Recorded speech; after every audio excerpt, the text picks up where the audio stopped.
Hey guys, welcome back हो गया है चैनल पर। तो बात करेंगे हम स्नैपी गर्ल और सितारा यासीन के बारे में। सबसे पहले मैं सितारा यासीन के बारे में बात करना चाहूँगी। सितारा यासीन की ना मैंने कल का वीडियो देखा जहाँ पर वो ये बात कर रही थी उसकी अम्मी कि वो एक बार हरम में चले जाएं और एक बार हरम में जाके बोल दें कि इन्होंने मुझसे पैसे नहीं लिए या ये सब कुछ, तो मैं इनको सब कुछ माफ़ कर दूँगी। और मुझे ना याद आया वो सलमा वाला केस कि अगर इनकी इतनी ही ज़्यादा हरम की इनके नज़दीक अहमियत होती और इसके सब्सक्राइबर्स की अहमियत इतनी ज़्यादा होती है हरम के, तो सलमा का अगर आपको याद हो तो सलमा ने मस्जिद नबी के सामने जाकर कुरान शरीफ पे हाथ रख कर बात कही थी कि मैं जो कह रही हूँ अपने आप को साबित करने के लिए कि मैं सच्ची हूँ, वो सही है, वो सच है।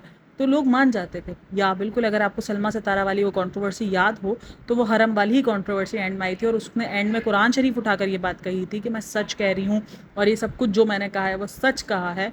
तो फिर तो मुझे लगता है वो बात भी सच होगी। मतलब ये लोगों ने मजाक बना के रखा है ना हरम शरीफ का, कुरान शरीफ का। मजाक बना बना के हर एक चीज़ को मजाक की तरह ले लिया। हर एक चीज़ इनके लिए कंट्रोवर्सी है, व्यूज़ है, सब कुछ यही है। डे बाय डे सितारा यासीन मुझे इंतहाई बुरी लग रही है। पता नहीं इतना अजीब इसने, मतलब कंटेंट के लिए इतना भी गिर सकता है, वो मैं बता सकती हूँ। और सितारा यासीन और मैं इसकी बात जो है स्नैपी गर्ल की बात एक साथ क्यों कर रही हूँ, क्योंकि आजकल स्नैपी गर्ल को भी जो है वो सितारा यासीन के साथ बहुत जोड़ा जा रहा है। बिल्कुल जोड़ना चाहिए भी, क्योंकि दोनों सेम सिचुएशन पर ही हैं। दोनों को विक्टिम कार्ड बनना है, दोनों को विक्टिम कार्ड खेलना है और उसके बाद आकर खुद ही ने गालियाँ पड़वानी है। और सामने वाले ने अगर रिएक्शन दे देना है तो फिर उसको और गालियाँ पड़वानी है और उसके बारे में और बात करनी है और उसको बुरा भला कहलवाना है। मतलब दुनिया के हर एक रिश्ता इन्हीं को ख़राब मिला है, एक सलमा को, एक सितारा को और एक जो है वो स्नैपी गर्ल को। और इतने ख़राब रिश्ते होने के बाद भी वो इन रिश्तों को छोड़ नहीं पा रही है। नॉर्मल इंसान क्या होता है, अगर कोई इंसान का रिश्ता किसी के साथ ख़राब हो गया वो उसको छोड़ देता है, वो मूव ऑन कर जाता है। किसी की भी ज़िंदगी किसी के पीछे नहीं रुकती। हज़ारों लड़कियां हैं जो अपने ससुराल से अलग हो जाती है और अपनी ज़िंदगी सुकून से गुजार रही होती है। अगर कहीं दावत वगैरह में आना जाना हुआ, मिला किया, एक टाइम गुजारा और उसके बाद अपने घर, वो अपने घर। कोई भी अपने ससुराल वालों को इतना सर पे हावी करके नहीं रखता कि अरे मैं ससुराल वालों से अलग हो गई हूँ, मुझे ये कर दिया। अगर आपका अलग होने का डिसीजन खुद का अपना है तो आपको इस चीज़ से इफेक्ट नहीं पड़ेगा। यानी आपकी ज़िंदगी के अंदर आने वाले हर एक इंसान से आपको प्रॉब्लम है तो फिर सोचो कि फिर वो कहीं प्रॉब्लम आप में ही तो नहीं है। वही सीन सितारा का, क्योंकि दोनों ने बाल काटे थे, सितारा ने तो आईब्रो वगैरह भी शेव कर दी थी, तो इसीलिए उसको बहुत ज़्यादा कंपेयर किया जा रहा है कि उसको आखिरकार सितारा की सिचुएशन पे लेकर आ गए हैं। तो भाई सितारा की सिचुएशन और दोनों की जो सिचुएशंस है वो खुद की लाइवी ही हैं, मुझे तो यही लगता है। और सितारा यासीन बातें कर रही थी कि मैं अब ये टॉपिक पे लास्ट वीडियो है, मुझे किसी को अब जवाब नहीं देना, बस मुझे जो बात रखनी थी मैंने रख दी। अरे बाबा, कोई लास्ट वीडियो नहीं है, आज फिर आ गई वीडियो। ये वो टॉपिक्स को लास्ट बना ही नहीं सकती जिस पर इसको व्यूज़ अच्छे खासे मिल रहा हो, क्योंकि इसकी डेली व्लॉगिंग तो कोई नहीं देख रहा अब आजकल। सबको जो इंटरेस्ट है और इसमें जो सितारा यासीन का जो रियल फेस निकल कर आया है, ओ भाई, मतलब जिस किस्म की वो एक्टिंग करती है गोल्ड पेन पेन के, इतनी नौटंकीबाजी, ओ भाई, मतलब कि मुझे लगता है कि इतना बड़ा कोई फेक कैसे हो सकता है।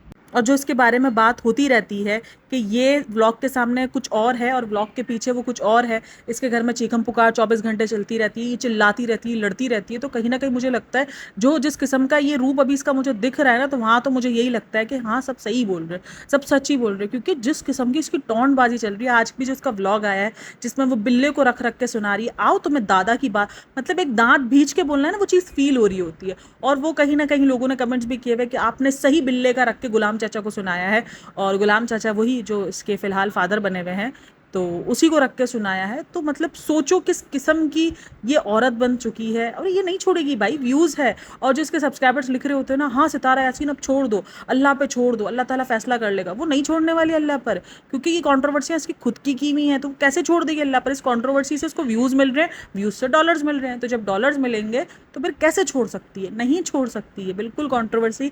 और इनकी ज़िंदगियाँ कंट्रोवर्सी पे ही चलती है, चाहे अब ये सितारा यासीन हो, चाहे ये अब स्नैपी गर्ल हो, इनकी कंट्रोवर्सियों से बहुत करीब से लेना देना हो गया, क्योंकि इनको पता है कंट्रोवर्सी करो व्यूज़ पाओ, कंट्रोवर्सी नहीं करेंगे तो व्यूज़ नहीं मिलेंगे, और व्यूज़ नहीं मिलेंगे तो फिर इनको घबराहट शुरू हो जाती है। या बिल्कुल, इनको घबराहट शुरू हो जाती है। और ये जो बार बार आके बोला जा रहा चाह रहा होता है ना कि रिएक्शन चैनल्स वाले, अब मेरे को समझ में नहीं आता हम कितनों की खा रहे हैं ना। मतलब कभी स्नैपी गर्ल आके बोल देती है मेरे नाम पर लोगों के घर चल रहे हैं, और कभी कोई आके बोल देता है, कभी शोएब इब्राहिम, कभी सबा इब्राहिम, मेरे नाम पे लोगों के घर चल रहे हैं, ये चल रहा है।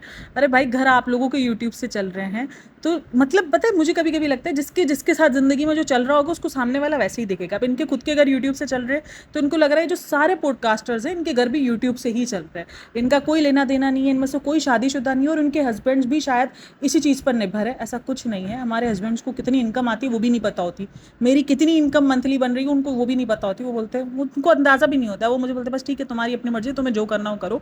वो मुझसे उस इनकम के ऊपर उनकी नज़र नहीं होती कि ये इनकम आएगी तो उनसे हम ये करेंगे या तुम ये खर्चा उठाओगी, नहीं, वो जिम्मेदारी उनकी, वो अपनी जिम्मेदारी खुद ही उठाते हैं।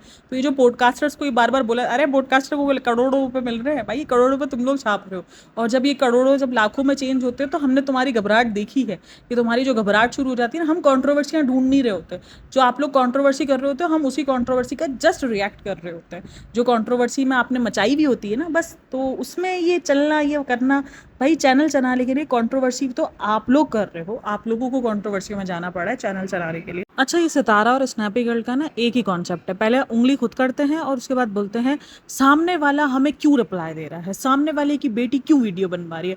अरे भाई, तो सामने वाले को तुम पहले खुद छेड़ रहे हो, सामने वाले को पहले तुम खुद कह रहे हो कि तुम जवाब दो, तुम ये करो, तुम उसके ऊपर एलिगेशंस की स्टार्ट तुम खुद कर रहे हो, और उसके बाद बोल रहे हो सामने वाला रिप्लाई नहीं दे रहा। अभी सितारा यासीन सामने वाला रिप्लाई क्यों दे रहा है, मतलब क्या किस किस्म के लोग हो यार तुम लोग। स्नैपी का भी यही हाल है, पहले करेगी कीड़े करती रहेगी, उसके बाद सामने वाला रिप्लाई करेगा तो फिर बोलेंगे कि सामने वाले ने रिप्लाई क्यों किया, और सामने वाले ने रिप्लाई किया तो ऐसे क्यों किया, सामने वाले का अगर सपोर्ट में है तो क्यों है, अगर इसके सपोर्ट में लोग हैं या इसके पास कोई लोग हैं, इसके पास इसके माँ बाप है, तो सामने वाले के पास अगर अंशु मौजूद है तो क्यों मौजूद है। वैसे ही सितारा का हाल है, जैसे जो उसके चाचू के पास उसकी बेटियां मौजूद है तो बोलती है उसकी बेटियां वीडियो बना रही है, अरे तुम भी तो उसी की बेटी हो ना, तुम अपनी माँ की वीडियो नहीं बना रही हो। अजीब, मतलब ये किस किस्म का बेवकूफ़ाना हरकत है, मेरे को तो ये समझ में नहीं आ रहा होता है। खुद पहले कर रहे होते हो, उसके बाद बोलते हो सामने वाले ने रिएक्शन दिया, तो सामने वाला अपनी सफाई पेश कर रहा है। ये कंट्रोवर्सी स्टार्ट किसने की, सबसे पहले ये जो घर की कंट्रोवर्सी स्टार्ट की वो किसने, वो आप ही ने की। आप ही को घर की लालच जागी, जो भी कहो लालच जागी, कुछ भी जागा, ये इंसाफ का टोकरा नहीं है। यूट्यूब पर आपको इंसाफ नहीं मिलेगा, यूट्यूब पर आपके घर पे प्लॉट नाम पर नहीं होगा। अगर आपके निकाहनामे में प्लॉट नाम पर लिखा हुआ है, केस करो, केस से आपके नाम पर होगा। यूट्यूब पर किसी को आप प्रेशर करोगे, कोई आपके नाम पे नहीं लिख देगा। और इसकी अम्मी भी कल की वीडियो में बोल रही है मुझे क्यों बदनाम कर रहा है, मुझे बख्श दे। तो भाई बदनामी स्टार्ट किसने की, आप ही ने तो स्टार्ट करवाई है ना बदनामी। अब आप ये ड्रामे क्यों कर रहे हो कि मुझे क्यों बदनाम कर रहा है, मुझे ये क्यों कर रहा है, स्टार्ट किसने किया, आप ही ने किया। बदनाम करना स्टार्ट किसने, पहले गालियां किसने पढ़ाई, हर वक्त पे जो चाचू को गालियां पड़ती है वो कौन पढ़वाता है, सितारा यासीन ही तो पढ़वाती है ना। हर किसी को गालियां जो पढ़वा रही होती है वो यही तो बंदी, कौसर को गाली, अपने शौहर को गाली। भाई घरों में किसके मसले नहीं होते। अभी अगर मैं अपनी बैठ कर बातें करना शुरू कर दूं तो शायद मेरे ससुराल वालों को, मेरे घर वालों को भी गालियां पड़ना शुरू हो जाएंगी, क्योंकि मेरे साइड से मैं विक्टिम होंगी, मेरे साइड से मैं अपनी स्टोरी बताऊंगी, मैं अपने साइड से अपने आप को गलत नहीं बताने वाली, मैं अपने साइड से आपको अपना ही बताऊंगी कि मेरे ऊपर ये बात हुई है। आजकल किसके घर के अंदर चीज़ें नहीं चल रही होती हैं, तो क्या इसका मतलब ये सोशल मीडिया पे लाकर उनको गालियां पढ़वाओ। गालियां पढ़वाने वाला सीन स्टार्ट किसने किया, आपकी बेटी ने तो करवाया है सबको स्टार्ट। गालियां पढ़वा रही है, हर किसी को गाली पढ़वा रही है, और जब इसको खुद को गाली पड़ती है तो ये रोने आ जाती है कि मुझे क्यों बोला जा रहा है, मेरी माँ को क्यों बोला जा रहा है। अरे शुरुआत कौन कर रहा है यहाँ पर, आज आप विक्टिम बन रही हो आंटी जी, कि आप बोल रही हो कि मुझे क्यों बदनाम कर रहा है। शुरुआत किसने की ये मुझे बताओ, कि मुझे क्यों बदनाम कर रहा है। आज हरम में जाके ये बात करे, आप लोग हरम को मानते कब हो, सलमान ने भी तो जाके हरम में बात की थी ना, फिर क्यों उसकी बात पे नहीं माना गया, इसकी बात को क्यों जो है वो मायने नहीं दिया गया, बताओ जरा, सोचने वाली बात है। क्योंकि अगर कल को चाचा जी फिर भी जाते हैं, फिर क्या जाते हैं, कल को चाचा जी जो है वो हरम में जाकर बोल भी देते हैं कि मैं ये सब सच बोल रहा हूँ, मैं ये सब, मेरे को तो एक तो ये समझ में नहीं आ रहा टिप्स पर इतना सब कुछ कैसे हो सकता है। मतलब एक टिप पर 200-200 रियाल की टिप पर आपने पूरा घर खड़ा कर लिया, इतना सब कुछ खड़ा कर लिया, कैसे कर लिया ये, इतना सब कुछ कैसे पॉसिबल है, ये तो मुझे समझ ही नहीं आ रहा। टिप वाला सीन तो मेरे को समझ ही नहीं आ रहा। और बोलती है कि जो ना चाचा जी जाकर एक बार हरम में बोल दिया, और मैं लिख के दे रही हूँ, अगर चाचा जी ने हरम में जाके बोल भी दिया ना, ये तब भी यकीन नहीं करेगी, ये तब भी आ जाएंगी कि नहीं चाचा जी झूठ बोल रहे हैं, हरम में जाके झूठ बोल रहे हैं। मतलब ये हरम की भी इज्जत नहीं रखेंगे और हरम की भी बात को भी सच्चा नहीं मानेंगे, ना ये मानेंगे, ना इनके जो सब्सक्राइबर्स हैं, ना इसको जो चाहने वाले हैं वो मानेंगे। मतलब ये चाहते हैं कि हमारे साथ, आंटी जी चाह रही हैं कि मेरे साथ तो भले मेरे बच्चे खड़े रहें, लेकिन उस अंकल के साथ कोई ना खड़ा रहे। ये अंकल इस उम्र के अंदर ठुड्डे खाए, इस उम्र के अंदर वो घर से बेघर हो जाए और वो रोड पे भीख मांगता हुआ नजर आए, उसका कोई साथ ना दे। आज उसकी फैमिली अगर उसका साथ दे रही है, उसकी बेटियां उसके लिए खड़ी हुई हैं, तो बोलते उसकी बेटियां खड़ी हुई हैं फ़ोन पकड़कर और लुकमे दे रही हैं कि ये बोलो, ऐसे बोलो, ये बोलो, तो साथ आपकी बेटी भी तो यही कर रही है। मतलब किस मुँह से ये लोग बोल रहे होते हैं, मैं तो ये सोच रही होती हूँ। भाई अगर आपको सामने वाले से प्रॉब्लम है तो फिर आपको सामने वाले को छेड़ना नहीं चाहिए था। आपको पता है अगर आप एक वीडियो बनाओगे तो सामने वाले को आप फिर ये चीज़ पे नहीं कह सकते कि हमने एक वीडियो बनाई है, हमने अपनी वीडियो में ये बोला है तो तुम अपनी वीडियो में इतना ही आंसर दोगे। वो अपनी तरफ से 4 भी लगा सकता है, वो 6 भी लगा सकता है, वो एक वीडियो के बदले 10 वीडियो भी अपलोड कर सकता है। आप सामने वाले को पकड़ के नहीं रख सकते कि मैंने एक वीडियो अपलोड की है तो तुम एक ही वीडियो अपलोड करोगे। ये कौन सा ड्रामा है भाई? एक तरफ उसकी जायदाद के लिए लड़ रही हैं, दूसरी तरफ बोलती हैं अंकल के पास कुछ है नहीं, डिसाइड कर लो मैं कैसे आऊँ। जाहिर सी बात है, लोग सवाल पूछ रहे कि बुढ़ापे के इस एज में माँ बाप को अलग करने का क्या फ़ैसला।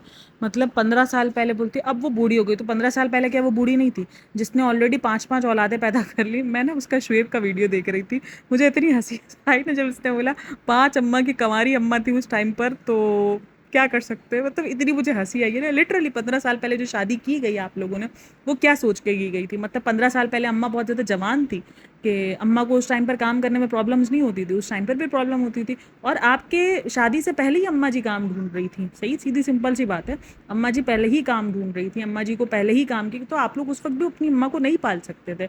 आज जब अम्मा इस काबिल हो गई, अम्मा ने घर बना लिया, तो अब आपको सबको याद आ रही है कि अब हमें अम्मा को रखना है, अब मुझे मेरी माँ को जो है वो काम से बचाना है। 12 साल तक वो आपको यूट्यूब पर आए हुए 4 साल हो चुके हैं। और अगर आपको अपनी माँ को रोकना ही है, मतलब उसको काम नहीं करने देना, तो आप उसको वहाँ बैठ के खर्चा भेज दो। भाई माँ बाप को अलग करके उनको साथ रख के तो खर्चा नहीं उठाना होता। अगर आपके माँ बाप एक साथ अलग घर में रह रहे हैं और आप उनको खर्चा भेज दो उनका, ताकि वो सुकून से रहें, आप अपना फ़र्ज़ निभा लो। लेकिन नहीं, आपको तो कंटेंट, जाहिर सी बात है अगर आप उनसे 4 लाख रुपए कमाओगे तो आप इन पर 50,000 खर्चा करोगे ना।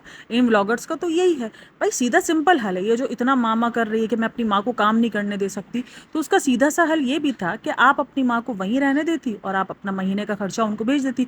3,000 रियाल ही था ना, आप भेज देती 3,000 रियाल, महीने के 1,00,000 1,50,000 रुपए आप उनको भेज देती और वो सुकून से अपनी ज़िंदगी वहाँ गुजारती, अपने हस्बैंड के साथ रहती। इस उम्र में ना वो हराज होती ना हस्बैंड हराज होते, मियाँ बीवी के अलग होने का इल्ज़ाम आप पे नहीं लगता और बड़े सुकून से ज़िंदगी गुजर जाती। लेकिन नहीं, आपको तो पूरा कंटेंट बनाना था, आपको तो आपकी माँ कंटेंट के लिए चाहिए। लोग कहते हैं ना कि आपकी माँ काम कर रही होती है और वो काम करती हुई दिख भी रही होती हैं बेचारी। तो बिल्कुल सही बात है कि आपको बिन उनको दिखाकर, कंट्रोवर्सी भी उनको दिखाकर आपको व्यूज़ भी मिल जाते हैं, आपको एक अच्छी बेटी का टैग भी मिल जाता है, आप कमा भी लेती हो पैसे। अभी कंट्रोवर्सी से जो पैसे आप भरपूर किस्म के कमा रही हो, तो जाहिर सी बात है वो आप ही की जेब में जाने वाले, आपके ड्रीम हाउस में वो काम आएंगे, जाहिर सी बात है। तो वो सब कुछ आप ही की जेब में जाने वाले हैं, सब कुछ आप ही का होने वाला है। तो फिर आप किस मुंह से जो है आकर यहाँ पे बात करती हो अच्छी बेटी और ये सब कुछ। और भाई जिसको बेटी को अगर अपनाना होता तो उसको ज़रूरी नहीं है, अगर कल को मुझे मेरे माँ बाप को खर्चा भेजना पड़ेगा तो मैं ये शर्त अपने माँ बाप के आगे नहीं रखूंगी कि मेरे बाप को छोड़ के मेरी माँ या मेरे पास आके रहे तो मैं खर्चा उठाऊंगी। नहीं भाई, मैं अपने माँ बाप को वहाँ भी खर्चा भेज सकती हूँ और मैं उसको बगैर कोई दुनिया को बताए, अपने शायद मैं घर वालों को भी नहीं बताऊंगी कि मैं अपने माँ बाप का खर्चा उठा रही हूँ, क्योंकि बहुत शर्मसार बात होती है। ये कोई प्राउड मोमेंट वाली बात नहीं होती, आपके माँ बाप की गर्दन झुकती है। क्योंकि हमारा जो माशरा है ना, ये जो एशियन माशरा है ना, वहाँ पर अगर कोई औलाद बेटी के खर्चे पर पल रही है तो वो उनके लिए बड़ी शर्मसार बात हो जाती है। यार बेटी पैसे दे रही है, तो इसलिए मैं अपने माँ बाप को दुनिया के सामने जलील नहीं करवाऊंगी, मैं खामोशी से दे दूंगी अपने माँ बाप का खर्चा। और ना मैं उनके सामने ये शर्त रखूंगी कि मेरे पास आके रहो, मेरा कंटेंट बनो, मुझे हेल्प करो, मेरे बच्चे पालो, तो मैं आपका खर्चा उठाऊंगी और तो आप काम ना करो। भाई एक अगर औलाद बहुत है, जिसको अपनी माँ बाप का बहुत है, तो वो वैसे ही खर्चा उठा सकती है। ये सवाल मेरे दिमाग में बहुत टाइम से आ रहा था कि भाई अगर आपको अपनी माँ को काम ही नहीं करने देना था, आपको अपनी माँ को ज़िंदगी सुकून की गुजारनी थी, तो आप उनका खर्चा उठा लेती कि भाई मेरी माँ कोई काम नहीं करेगी, मेरी माँ का सारा खर्चा मैं उठाऊंगी, वो भले अपने शौहर के पास वहाँ रहें। लेकिन आपकी तो शर्त ही शायद यही थी। और अच्छा, एक और बात जो इसने अपने ही व्लॉग में खुद को एक्सपोज कर दिया वो ये है कि अम्मी की शादी को 15-16 साल हो गए हैं, जबकि इसके कहने के मुताबिक इसकी शादी को भी सिर्फ 16 साल ही हुए हैं और उसकी शादी के कुछ टाइम बाद अब्बू की डेथ हुई है, इसके रियल अब्बू की।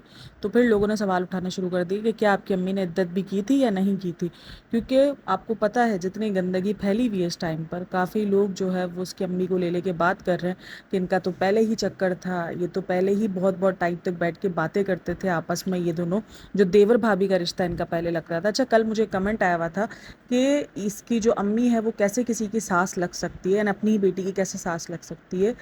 तो यार इसकी अम्मी ने जिससे शादी की है ना, देवर से, उसके बेटे से जो है वो शादी हुई हुई है उसकी अपनी बेटी की।